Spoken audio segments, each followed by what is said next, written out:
So now we got some more dramatic, wait, give me a second, I'm gonna go put on a hat. This is not ideal. Oh.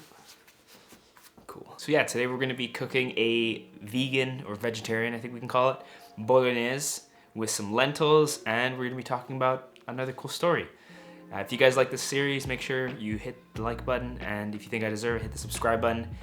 And today's story is going to be thinking out of the box. It's going to be about creative thinking. So without further ado, let's get cooking and let's get reading. In a small Italian town, hundreds of years ago, a small business owner owed a large sum of money to a loan shark.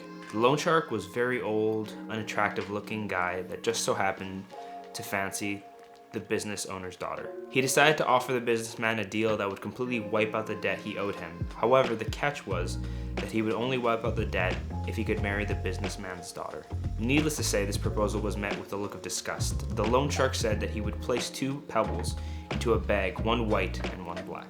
The daughter would then have to reach into the bag and pick out a pebble.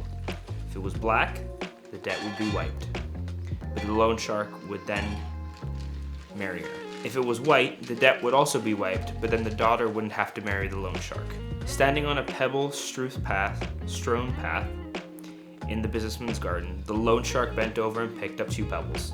Whilst he was picking them up, the daughter noticed that he picked up 2 black pebbles and placed them both into the bag. He then asked the daughter to reach into the bag and pick one. The daughter naturally had 3 choices as she could have done. Oh my goodness, I gotta practice my reading skills. 1. Refuse to pick a pebble from the bag. Take both pebbles out of the bag and expose the loan shark for cheating. 3. Pick a pebble from the bag, fully well knowing it was black, and sacrifice yourself for her father's freedom. She drew out a pebble from the bag and before looking at it, accidentally dropped it in the midst of the other pebbles. She said to the loan shark, "Oh, how clumsy of me. Never mind. If you look into the bag for the one that is left, you'll be able to tell which pebble I picked." The pebble left in the bag is obviously black. And seeing as the loan shark didn't want to be exposed, he had to play along as if the pebble the daughter had dropped was white and clear her father's debt. Moral of the story: it's always possible to overcome a tough situation throughout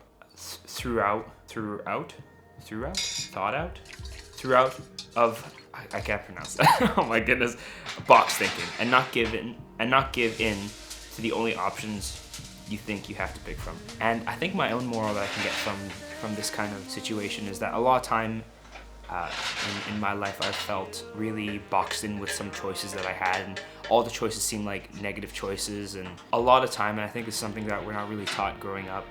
I was taught, thankfully, growing up from my mom, who is incredibly stubborn and she taught us how to always you might have 2 options in front of you, but to always keep your eyes open and pay attention to what in a situation might seem like a black and white situation, or a yes or no, or a 1, 2, 3 situation. To always pay attention that there are usually always more than one option, and usually when somebody tries to, or when you try, more importantly, to hem yourself into only a couple options, it's usually just that. It's usually just you blocking or restricting yourself from further opportunities or further. I think, again, moral of the story, just keep your eyes open and always be aware that a lot of situations that seem black and white, yes, are good and bad, or situations where you might feel cornered, to just take some time and really think about it and make the best decision according to what you think you should be doing. And kind of a lot of time with music or something creative, a lot of people, especially some parents, don't understand because, and it's not malicious or anything, it's just their options growing up were probably extremely limited.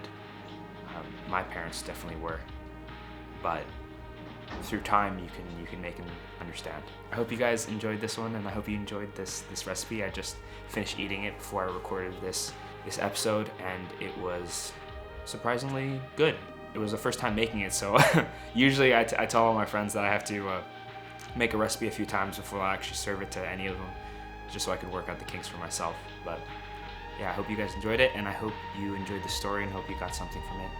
Let me know in the comment section down below what you guys think of the story, or if you have any stories you want me to kind of read out here, or if there's any dishes you want me to make for you guys to watch.